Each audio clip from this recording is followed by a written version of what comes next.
Some of the many photographs taken of the class at work have found their way into the magnificent book A Cast of Thousands by Adrian Curtis. We asked Adrian about the compilation of his book.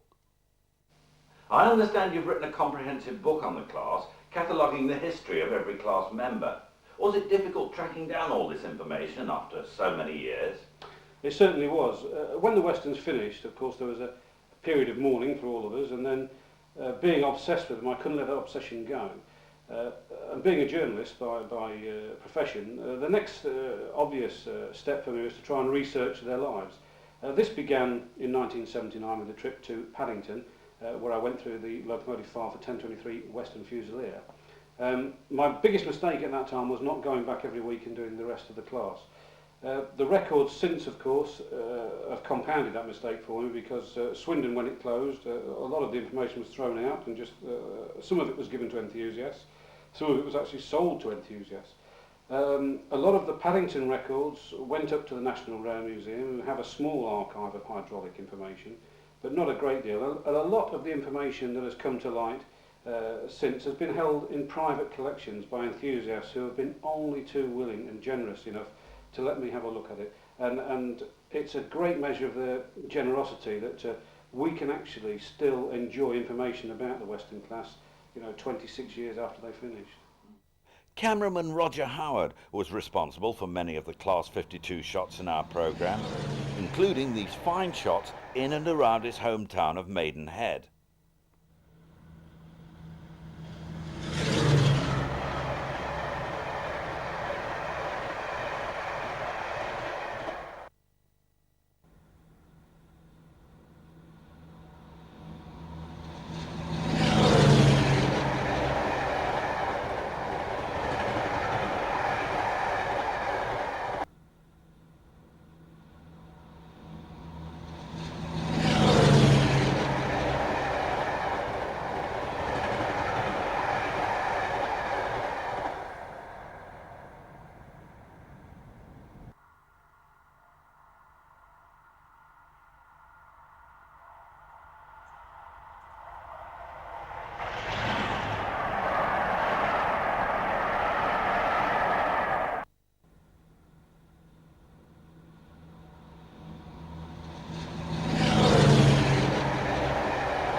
Travelling behind the locomotives was always a great thrill, and because of the Mark I and Mark II stock with opening door windows, one could easily obtain close-up shots like these.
26 years after they finished, what memorabilia does today's enthusiast have to remind him of those halcyon days so many years ago?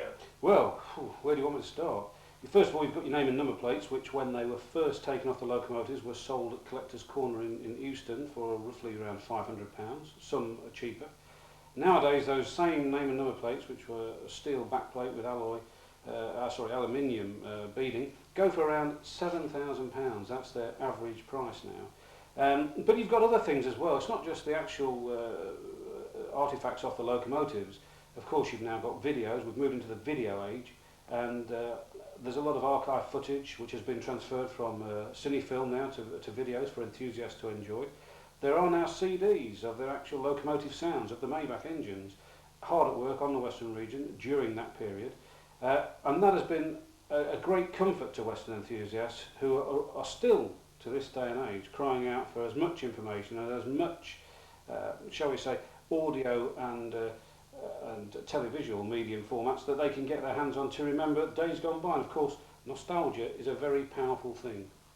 No engine in the modern era has quite captured the same enthusiasm as has the Class 52, and who knows, perhaps one day all 7 remaining examples could find themselves out working on the main line again.